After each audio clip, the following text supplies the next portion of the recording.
welcome to Fans of the Forge. I am Sean. To my right, I have Chris. And to the far right, we have Teresa. And we are going to recap Forge and Fire, Season 6, Episode 30, the Genghis Khan sword. Ooh, Genghis Khan. Pretty So, badass. getting started, our contestants this week, we have James Mays, part-time Smith, 4 years of experience. Peter Hill, part-time Smith, 10 years of experience. Cody Artis, part-time Smith, and Dr. Everett Stone, part-time Smith, with 30 years of experience. Dang. Cancer doctor. Yeah, cancer doctor. Pretty wild. Yeah. Barriers, this stuff. This hobby, pulls in all types. Apparently. Yeah, good stuff. So, what's the crazy challenge this week? Well, they have to harvest materials from a go-kart.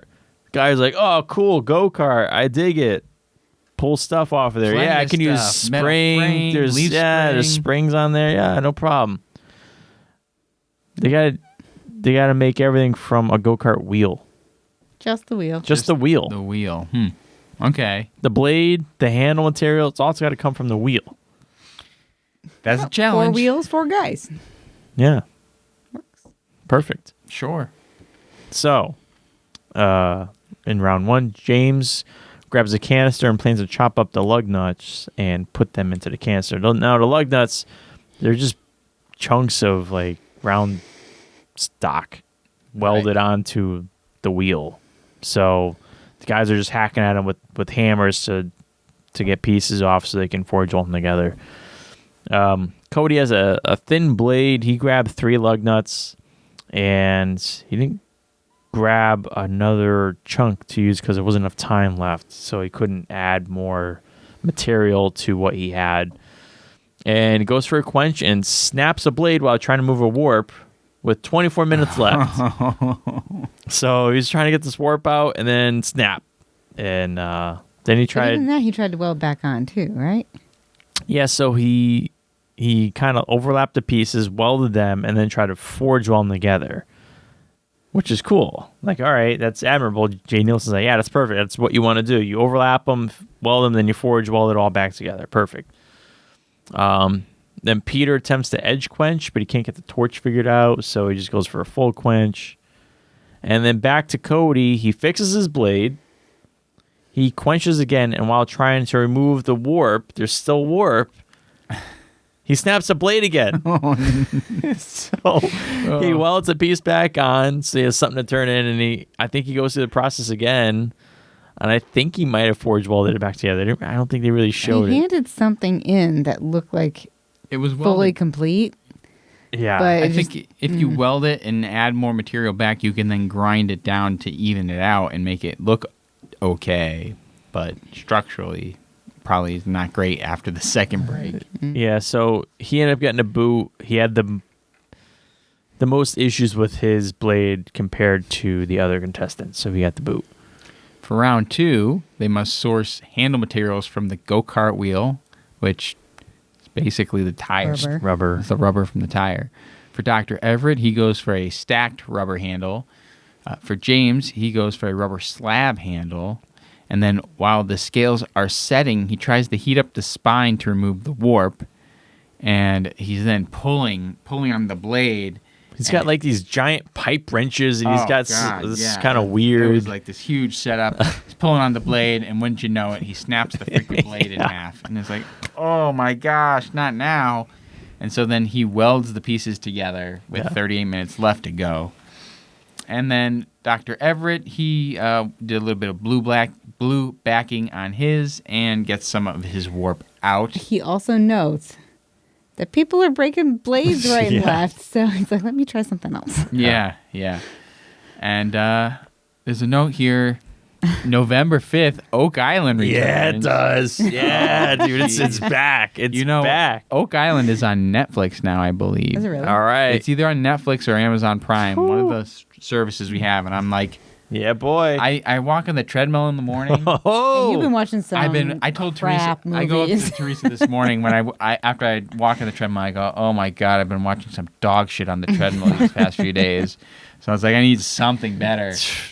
There you go, man. Yeah, You're going to get sucked in. Oh, boy. I might have to do it. I mean, the DVR is full of my shows. It's okay. You can have a show. Yeah. Well, what are you It's gonna Halloween do? season. All sorts of baking shows. Woo! Oh, Halloween baking championships have been Halloween on Wars. multiple times. It's Halloween Cake Off. So many. It's Teresa's month. What are you going to do? Yeah. So for testing, they had a strength test, which was the axle housing smash. For James, after the third smash, the weld started to fail and the blade bent very badly at the weld. It was It's flapping. it was like bad. Surprisingly that it didn't break off. Oh, yeah, It was just yeah. hanging on. And then basically Peter and Dr. Everett both had to survive 3 strikes, and they did. So due to the damage that James took, he got the boot, and they moved on to round 3. The Genghis Khan sword. It's a slightly curved sword used to kill during horse raids, used to decapitate prisoners.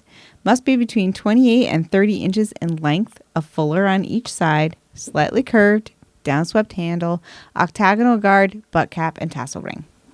Mm-hmm. So for Peter, day 1, he opts for Damascus. Spends day 2 quenching.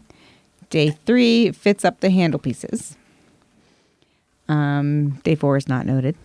Dr. Everett spends day 1. He's considering Damascus, but decides to go monosteel to avoid possible issues. Interesting that they went out of the way to show that premonition possibly there. Just saying. Oh, I took that more as like Dr. Everett kind of looks at everything from all possible angles and like an takes kind analytical of point the of view. safest choice. Not so much the safest choice, but like the one that seems that would yield the highest like output for him. You know what I mean? Yep. So he gets the blade shaped out with the fullered and quenched on day 1. Mm-hmm. Day 3, he gets the guard on, and while pressing on the butt cap, the press busts the handle scales. Yes, So he has to I've seen that method before. I've not with the press, but I've when I was watching the Jay Nielsen DVDs, he shows how to put a guard on, and he actually recommends, heating up the guard piece when you're fitting it on the tang, and then hammering it to fit it so that you don't have the gaps. And so it was similar to that method, but with the press, which is significantly more power. Yeah. And he just like busted his scales apart, so we had to peel it all off and just kind of put it back together. Yep.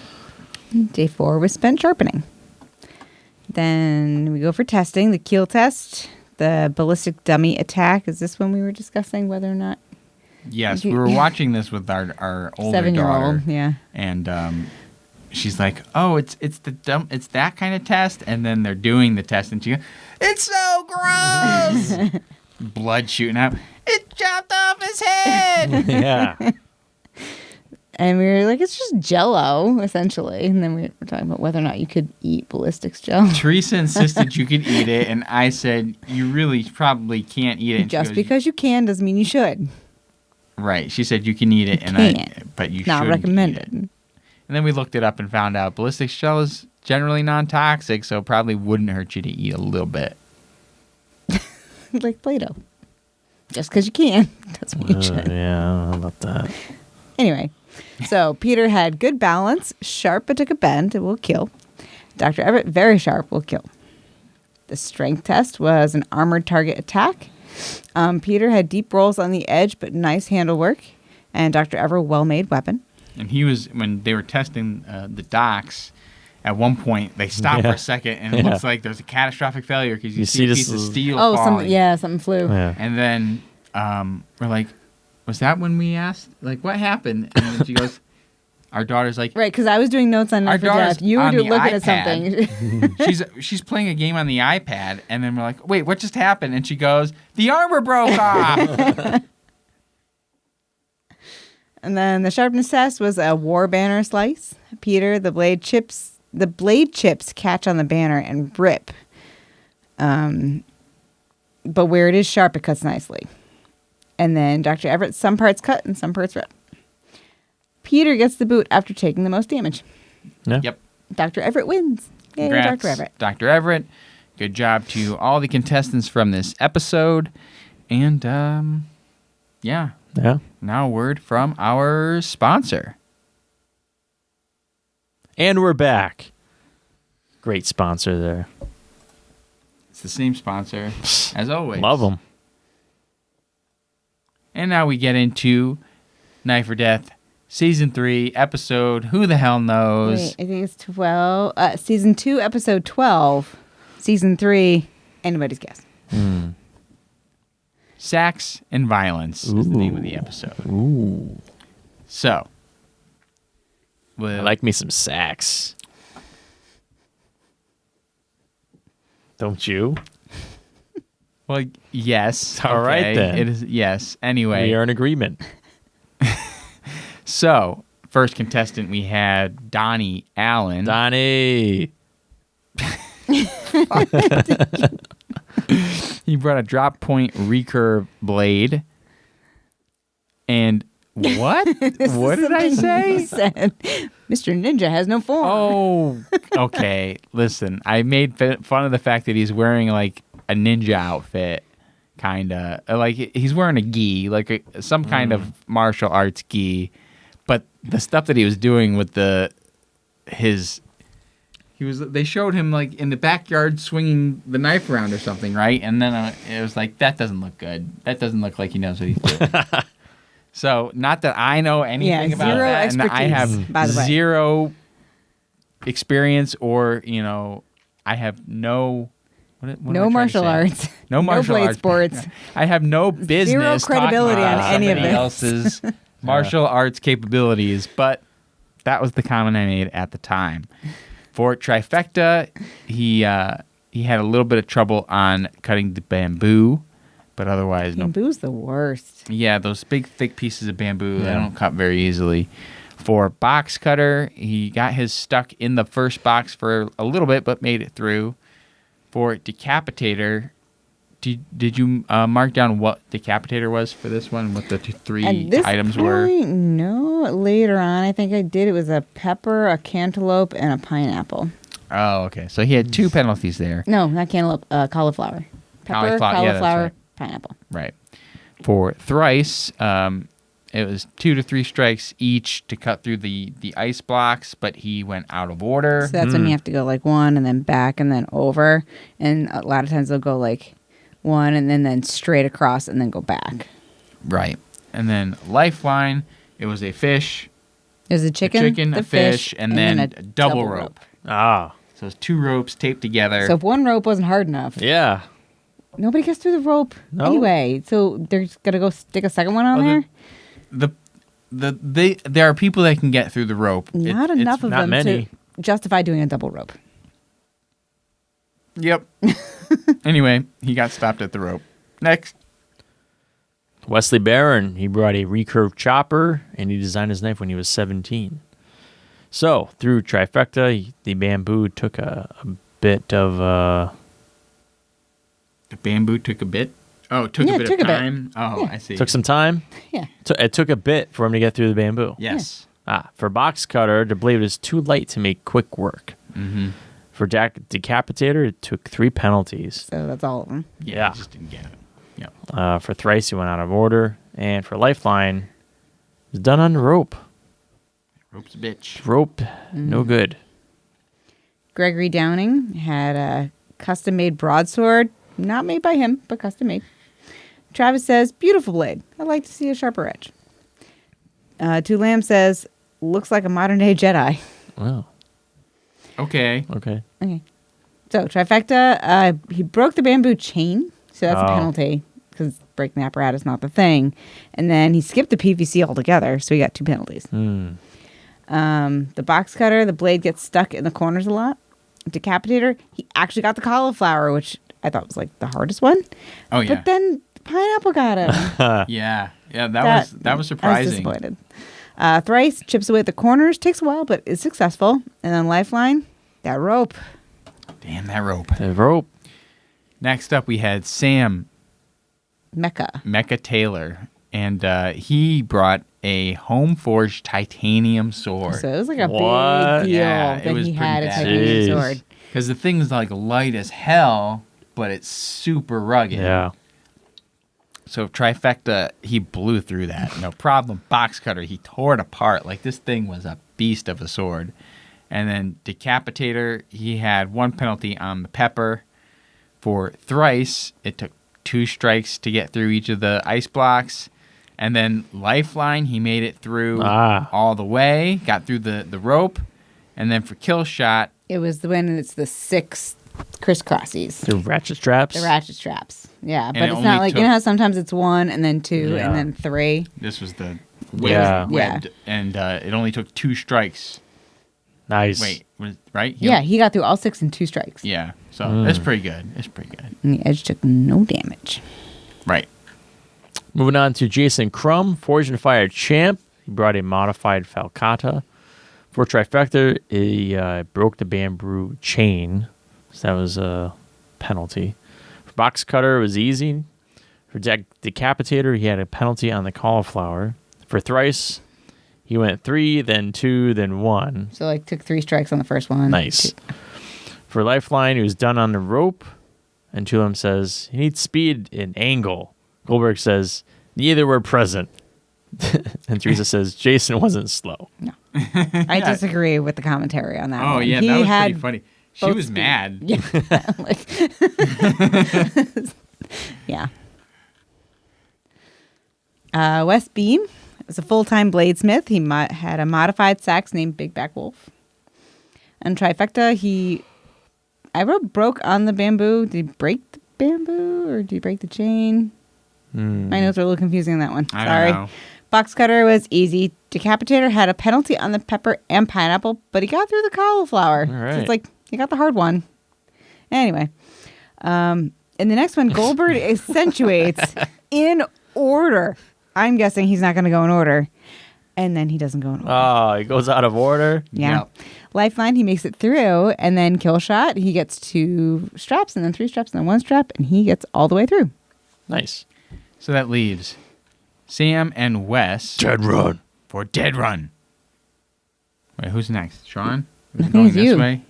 It's Was you. it going this way? Okay. I've lost. I don't know. Sam, for Dead Run, went through Chopper. He was all good, but the fatigue was setting in. Already? It's the first thing. obstacle. For Ball Buster, he had 3 penalties cutting those balls. And then for Flying Target, it was the grill one where So you you cut have the to meat. cut the meat and it has to Yeah. land, and then the flames. Yeah, so he got 3 penalties. He was cutting too high on the first 2 and then didn't cut all the way through the meat on the last one. For Free Fall, he hit all the watermelons, but he missed all the small Every cantaloupe single melons. So he got 5 penalties there. And then for Fire and Ice, took 3 strikes to get through the big old ice block. And he had 3 out of 4 penalties for Crash Landing. He didn't do so hot on the Crash Landing. So he had 14 penalties. And moving on to Wes. For Chopper, he cut through a rope, which is a penalty. For Ballbuster, he got 6 penalties. On Flying Target, 1 bounced off the grill, 1 flew over the target. 3rd one bounced off the grill, so he got 3 penalties. So he cut, like, this particular one always drives me a little nuts. Like, that they can actually cut the things, but if they don't land just right, you get Right, they can- penalized. Yep. They can roll off the side. They have like a little bar at the bottom where it can like maybe like stop it, but it could still like it Yeah. could go over it. I don't know.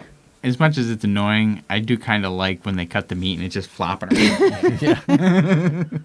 Well, if they cut it like if they cut it a certain way, I don't know if it's too high or too low. It just drops like straight down. It goes nowhere. It's for Fire and Ice, you got 3 strikes, and for Crash Landing, you got 2 out of 4 penalties. So he had 18 total penalties. And in the end, Sam wins. It was Sam's time was 8:35, and Wes's time was 9:44. Wow. So, hey, Yeah. there you go. job. Sam wins. Congratulations. Again, good job to everyone on this episode. And, yeah, we're working through the season, so we'll probably be done. More to in come. A couple more episodes, and that'll We've be got that. 3 left to watch. I've got notes on 1 that we haven't done yet. So there's Yep. like 4 Yeah, more 4 more to episodes go. for us to comment on. So even though we know the season's over, It's going to be a little while before We're we get all getting those there. done. We'll get there. Just you wait. We've got a mystery bird. Oh, that's right. That's right. There is a mystery bird in one episode. So we're not going to go into that now. Is it a parrot? No, It's a mystery. We don't know what it is. And Goldberg apparently didn't really know what it was either, Oh. because he at one point he says what he thinks it is, but he hesitates for a long time, like sure. We'll talk about it later. Okay. It's a turkey. I don't know. We don't know what. Maybe it he's starting off a tur, and then he like changed it to something. was. It's a turtle, maybe. You would think? It's an ostrich. It wasn't an ostrich. That's for Fortune sure. feathers. What else do we have here? For Tales from Infinite Forge, I will tell the story today. I was this close to buying a 2x72 grinder. You were an inch away. All day. I had this grinder up on my web page on my computer. And at lunchtime, you told me you were going to buy it. I told Teresa, I'm going to buy this today. And then I just kept looking at it while I'm going about my day. And then I kept looking at it. And I'm like, it's $1,500. Ooh.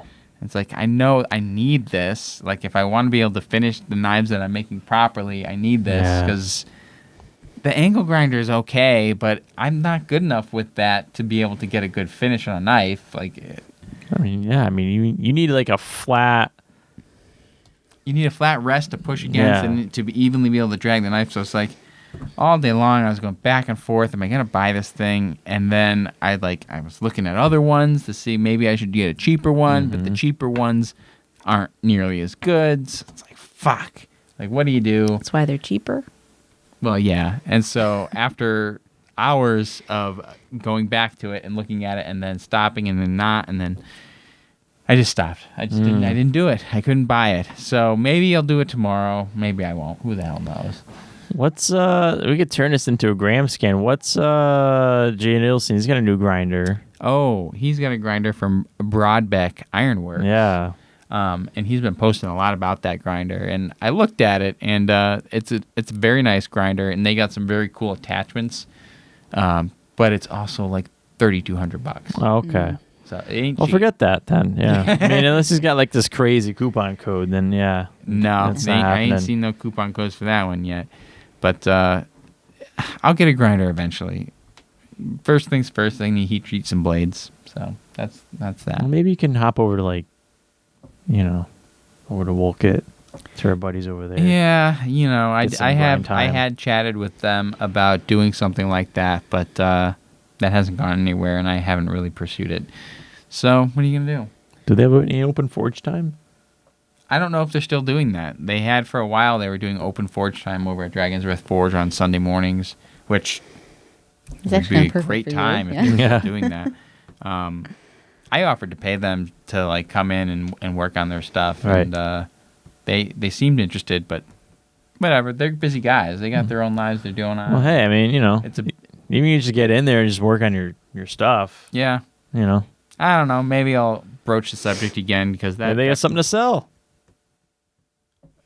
could be. I do know when Peter was still there, he was looking to find a buyer for somebody else's grinder that he knew of, but I don't know. We'll find out. Things to consider. Things to consider for sure. Yeah. Anyway, for the gram scan, we did want to talk about something that happened at this point A couple weeks a ago. couple weeks ago. Pigeon Forge Grudge match. Yeah. At Iron Mountain Metalcraft, Pigeon Forge, Tennessee. Third annual. Third annual, yep, put on by Robbie Bowman, Yep. owner of Iron Mountain Metalcraft and Forge and Fire fan favorite, of course.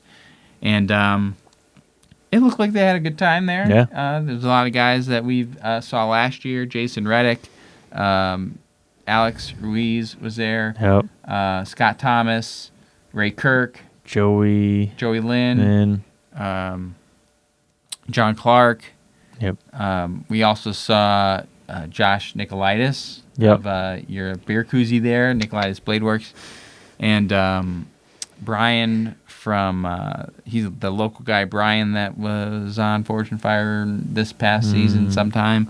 He was down there, so it was a decent showing. It looks like they had a lot of fun. We couldn't make it. I was traveling for work. I was in Syracuse, New York for most of the weekend, which kind of sucked. But Yeah. what are you going to do? So you should check out what some of the pictures and videos from that event. They also had their Blade Sports event. Chad Osborne was there. Chad Osborne won first place in his division for Blade Sports. Yeah. And that was his first time competing. It's pretty cool. Yeah, that's pretty good. Yeah. He's a nice guy, and that was cool to see. And overall, it's Pigeon Forge. I mean, we were there last year. The place is like Vegas in the mountains. Yeah. And it's weird, and it's cool. A lot of cool stuff to do. Next year we'll go maybe, and we'll try to get that $5 helicopter ride. Yeah, that's what I'm talking about, man. Or stop. We're going on together. Yeah, we got to brother. do it. We got to do it. Yeah, we're going on this chopper, man. Oh, jeez. Get the life insurance policy ready. Oh, boy. Better safe than sorry. Yes, of course, of course. Anyway, that was all I had for the Gram Scan. I haven't seen much else lately to talk about. Anything else? Anybody else got anything? It's a little bit shorter of an episode because that's that. That's yeah. Good? Good? I think so. All right, let's call it an episode. That's it. Thanks for watching. Make sure to follow the Instagram and Facebook accounts. Subscribe on YouTube. Like the videos. Share our stuff if you want. Help build our audience. It wouldn't hurt. And keep watching because we will be back soon. See ya.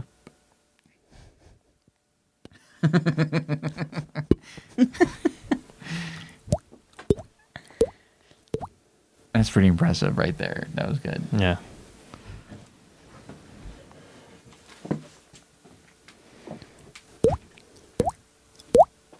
I get a good one there.